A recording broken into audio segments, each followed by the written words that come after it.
They say hospitals are places of healing, but for me, it became the scene of my final breaking point. I was still in scrubs, stitches fresh in my side, the antiseptic sting barely fading from my skin, when my father burst through the door. "Pay rent or get out," he shouted, his voice ricocheting off the sterile walls like a punch. I blinked, too stunned to reply. "I said no," I whispered. His hand came down before I could flinch. The slap cracked against my cheek, my body collapsing sideways off the bed, pain shooting through my ribs as blood filled my mouth. "You think you're too good for this family?" he sneered, standing over me like I was nothing. But as I lay there on the cold hospital tile, I knew one thing for certain. He had no idea what I'd do next. And this time, I wouldn't stay down. It started 3 months ago, when I moved back in with my father. I didn't want to. God, I didn't want to. But after the clinic cut my hours, and the landlord raised the rent again, I had no choice. Danami's 6-year-old daughter needed a roof over her head more than I needed pride. Dad said it would be temporary, but the second I unpacked my suitcase into the tiny spare room with the creaky window and water-stained ceiling, I knew better.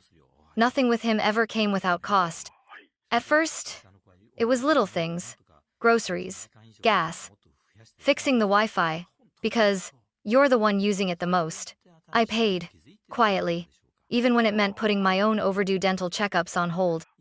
Then came Eric, my younger brother. He still lived at home, still unemployed, still the golden boy in Dad's eyes. I'd come home from back-to-back shifts to find him sprawled on the couch, gaming, while Dad told me Eric was just going through things. Apparently, depression meant he couldn't work, but it didn't stop him from ordering Uber Eats every day on my card, just until his account's unfrozen. They never asked. They expected. Dad's voice would drop into that heavy tone, the one that used to freeze me as a kid. "Family helps family," he'd say. What he meant was, "You owe us, and we don't owe you anything." Danny picked up on the tension fast. She stopped humming when we got home, started clutching her bunny tighter. Asked me, once, if Grandpa was mad at her too. That night, I cried into my pillow, muffling the sound so she wouldn't hear. The week before the hospital, things escalated. Eric had run up another credit card bill, this one from some crypto mentorship, and Dad told me flat out I needed to cover it. "Don't act like you can't," he growled. "You're working double shifts now."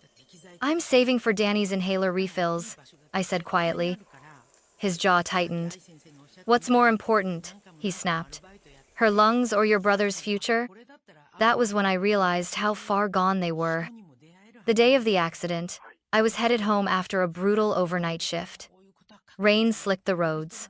I blinked too long at a red light and didn't see the truck turning across my lane until it was too late. The impact sent my car spinning. I woke up on a stretcher, Danny's name the only thing on my lips. The doctors said I was lucky. 6 stitches along my ribs, a sprain in my left wrist, and a bad bruise across my hip. They kept me overnight for observation. The next morning, he walked in. No flowers, no, "How are you?" No check on Danny, just that voice. "Pay rent or get out." And the slap. The bruise on my ribs pulsed every time I breathed. I was discharged with gauze, painkillers, and a warning to rest for at least a week. But how do you rest in a house that doesn't feel safe? When I got back, Dad was in the kitchen like nothing had happened. He didn't mention the slap, didn't acknowledge the bandage under my shirt. He just asked if I'd remembered to transfer this month's utilities. "Your room uses the most heat," he said casually, sipping his coffee. "And that kid of yours leaves the lights on all the time." I swallowed the lump in my throat and nodded. That night, I sat on the edge of Danny's bed while she slept, tracing the pale line of a healing scar on her cheek from a playground fall weeks ago. I remember how I'd panicked back then. But now, my own pain didn't even matter to the people I called family. The next morning, a letter was slid under my door. Not a note, a typed letter. "Effective immediately. Rent will increase by 200 month due to additional strain on household income. Payment expected by Friday. Signed, House Management, G. Monroe." I laughed. Not out of humor, but because if I didn't, I'd scream. I texted my dad, asking if this was some kind of joke. His response came instantly. You live under my roof. You pay what I say. That's how adulthood works. 2 days later, Eric knocked on my door without looking me in the eye. Hey, Dad said you'd help cover my car insurance this month? I blinked. Your car hasn't moved in weeks. He shrugged. Still gotta keep it running. It was like I was the family's ATM, no PIN required. Even Danny noticed. Mommy, she whispered one night as we brushed teeth together. Why does Grandpa only talk nice when you give him money? I couldn't answer her. My throat closed too tightly. But something inside me shifted the next day. Megan, me best friend from nursing school, came by with groceries and a soft blanket. She asked why I hadn't answered her calls. I told her everything, tears spilling before I could stop them. She listened without interrupting, then said, Jessa, you know your mom left you something, right? I froze. She reached into her purse and pulled out an old key. I've been holding this since your mom passed. She said to give it to you when things got too much. My hands trembled as I took the key. It was time to find out what Mom had left behind and if it could finally help me break free. The key was old brass, with a tiny M engraved near the base. I stared at it for hours that night, holding it in my palm like it might whisper the next step. Danny had fallen asleep curled beside me, Bunny tucked under her chin, unaware that something had shifted. My mom had passed 3 years ago. Ovarian cancer. Quiet. Quick. Unfair. She and my dad had divorced long before that, but she never remarried. She lived simply in a small craftsman house left to her by her father. I hadn't been back there since the funeral. Now, I had the key to something she didn't trust anyone else with. Not even me until now. The next morning, I packed a thermos of tea, dropped Danny at school, and drove out to the house. It sat on the corner of Ash and Hamilton, the porch slightly tilted, wind chimes still hanging by the door like they had during childhood summers. Inside, it smelled like old books and lavender. I wandered through slowly her old rocking chair, a half-finished quilt folded over the arm. Dust danced in the light. Nothing looked particularly secret until I got to her bedroom. The closet. Near the back was an old filing cabinet. I'd seen it 100 times as a kid. Always locked. Always off limits. I pulled the key from my pocket. My fingers shook slightly. Click. The drawer rolled open with a metallic groan. Inside were labeled folders neatly stacked. Titles like Property, East Oak, Bank, Trust Account, Letters to J. I reached for the last one. It contained 3 things. A notarized letter naming me as the sole beneficiary of her father's estate. A deed for the property we were currently living in Dad's house. A short handwritten note. If you're reading this, it means you've endured far more than I ever wanted for you. They will take until nothing is left. This house is yours now. Use it. Protect Danny. And never let guilt be the leash that binds you. Love? Mom. My knees buckled. I sat on the floor, clutching the papers to my chest. The house wasn't Dad's. It was mine. I didn't go home that night. I stayed at Megan's.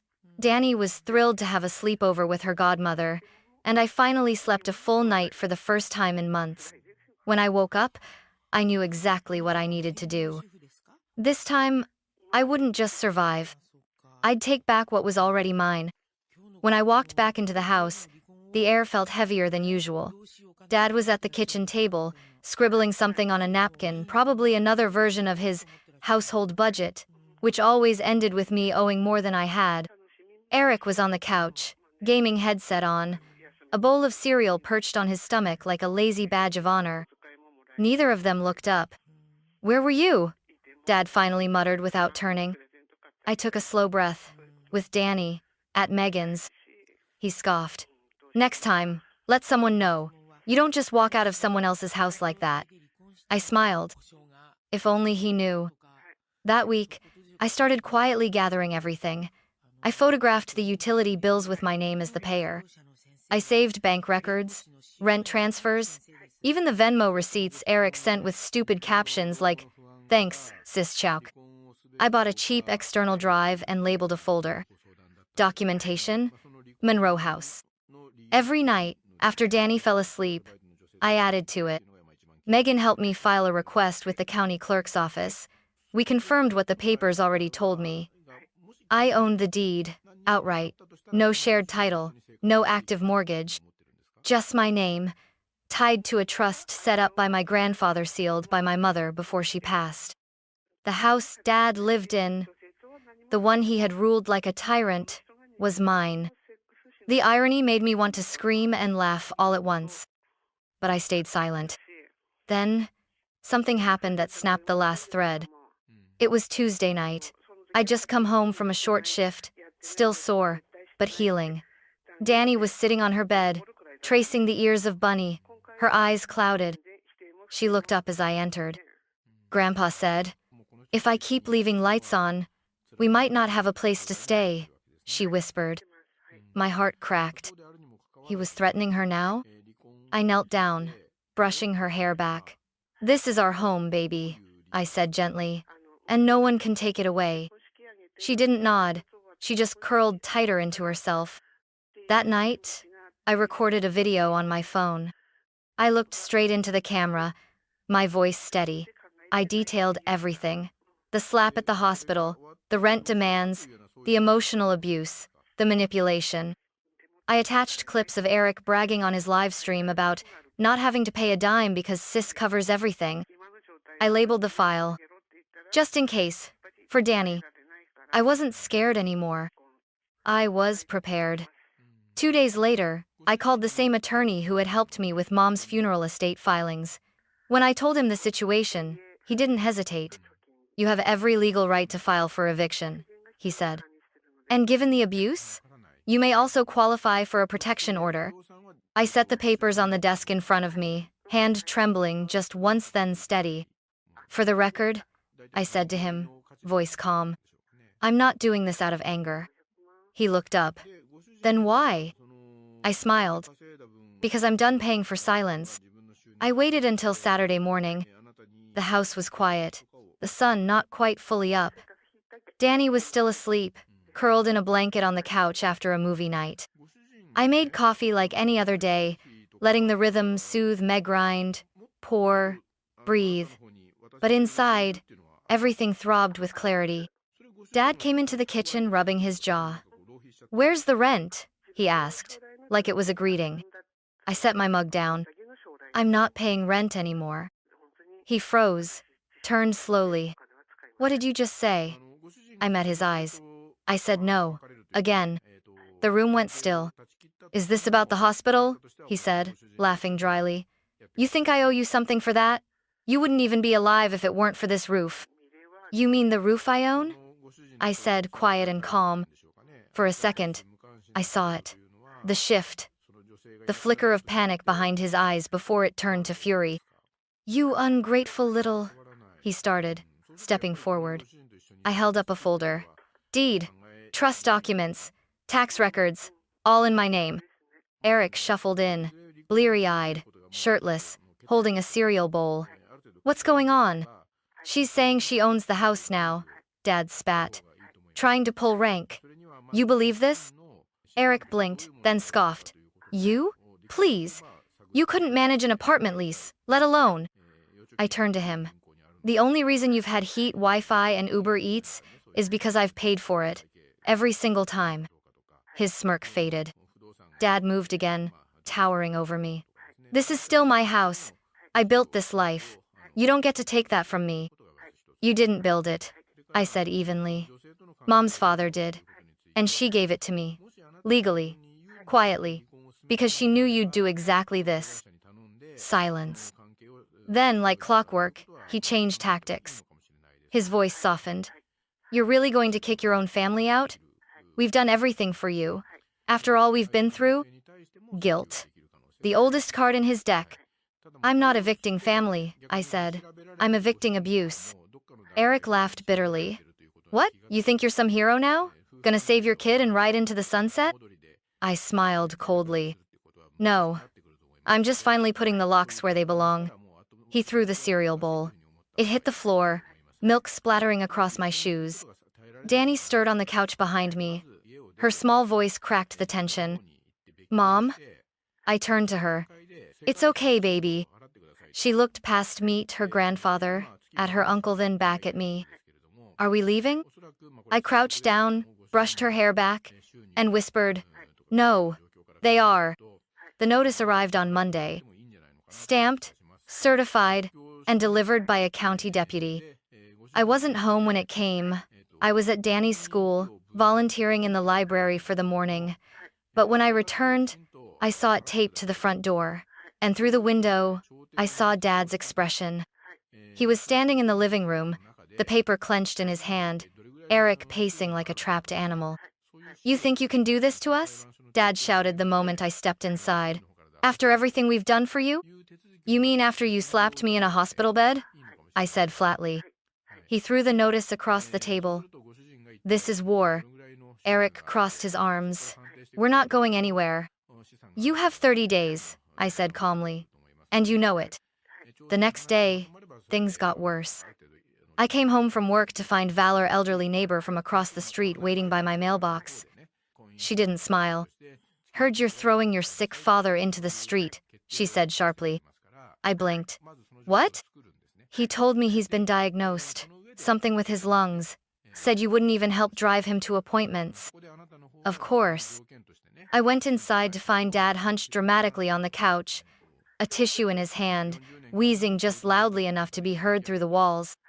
Eric was nowhere in sight, but I knew he was working the online angle, probably spinning a sob story to his gamer friends about how his heartless sister was evicting him and their ailing father for no reason. I could feel the walls tightening. That night, the doorbell rang. Leah from 3 houses down stood there with her phone. "Hey," she said awkwardly. I just wanted to show you something." She held up a video, shaky but clear. Dad yelling at me in the hospital. The slap. My body hitting the floor. Danny screaming. I hadn't realized she'd been there. Hadn't even known she worked part-time as a tech in that wing. "I sent this to myself before it got wiped from the hospital's internal system," she said quietly. "I didn't know when or how to give it to you, but I thought you might need it." My hands shook as I took the phone. Proof. Unfiltered. Unquestionable. I looked up at her. "Thank you," I whispered. She just nodded. "If he tries to pull any more stunts, you won't be alone." Inside, Danny sat at the table, coloring silently. I knelt beside her. "We're doing the right thing," I said softly. She looked at me, then back at her, drawing 2 figures holding hands in front of a small house, a sun overhead. And this time, she smiled. The eviction was set for Friday morning. I woke up before the sun, my nerves buzzing like wires in my chest. Danny was still asleep, her arm curled around Bunny, the early morning light tracing soft gold across her cheeks. I kissed her forehead, whispered, "Today's the day," and stepped into the hallway.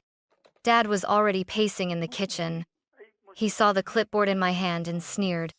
"You really think the cops are going to make me leave my house?" I didn't answer. Because I didn't need to.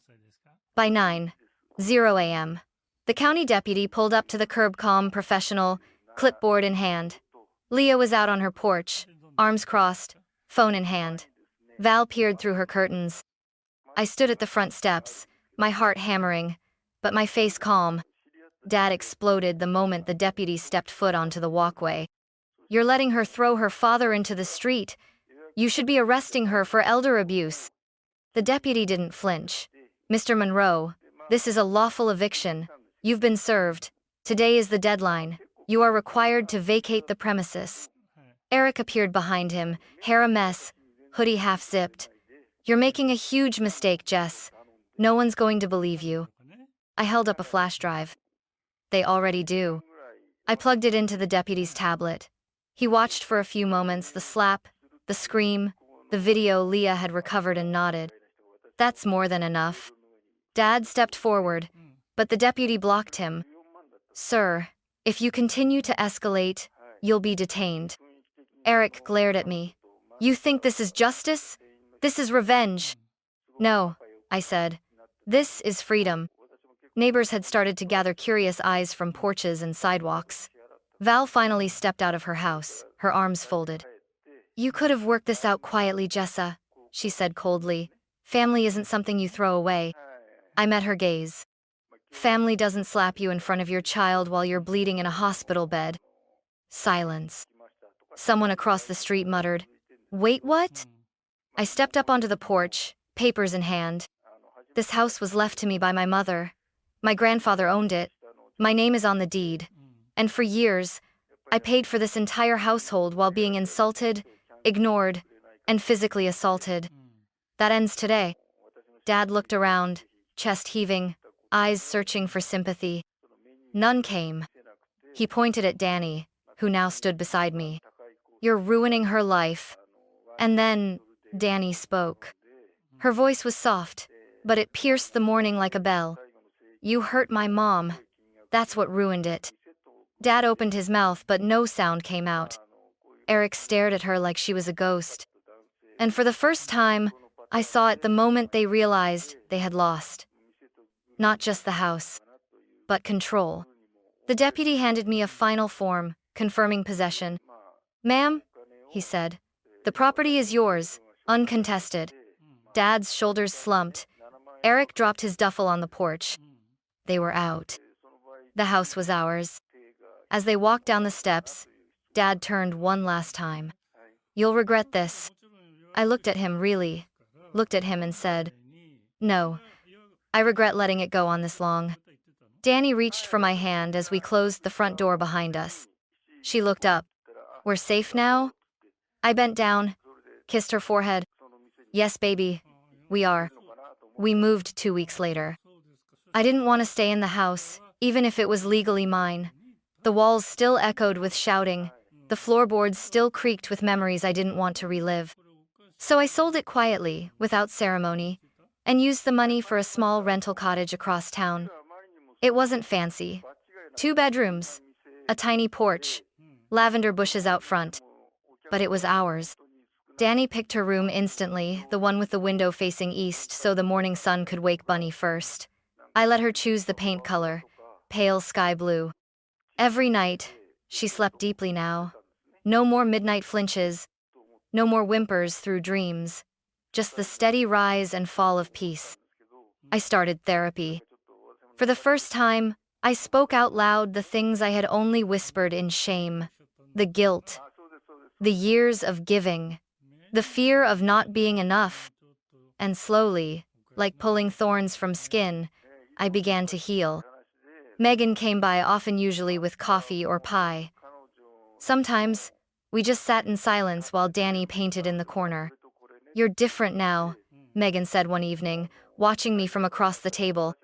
I'm lighter, I replied. Like I stopped carrying bricks I thought were mine.